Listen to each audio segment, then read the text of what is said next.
Hi kids, today we're going to be talking about integers. We're going to be writing them as a numerical representation. Now, it's important to note that positive whole numbers, their opposites, and zero are called integers.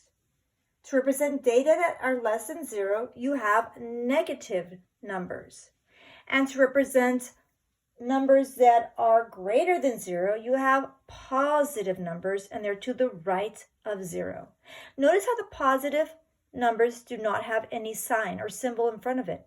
Only the negative ones do. We already know that they're positive because they don't have a negative sign. Now, zero is considered neutral because it is neither positive nor negative.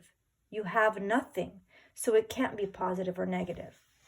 I'm going to show you some real life examples so we can kind of understand what we're doing here. Let's pretend that I go to the bank and I decide I'm going to deposit in the bank $30.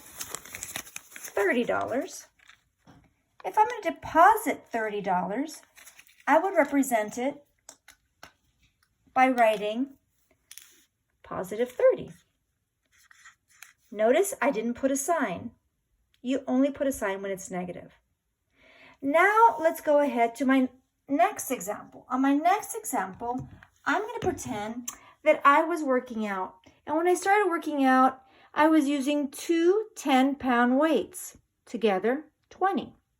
But I realized as I was working out, it was much too heavy. So I decreased it by 10 pounds. If I decreased it by 10 pounds, then I would write negative 10 to show that I decreased by 10 pounds. Let's pretend, this is a weight scale, that during quarantine, I ate a lot and I gained 20 pounds. I didn't really, but almost. So to represent 20 pounds, a gain of 20 pounds, I would put 20. It's positive 20, and you don't have to write the positive sign.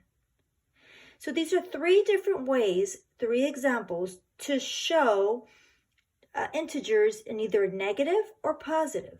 And it's very simple. There really is no work to do.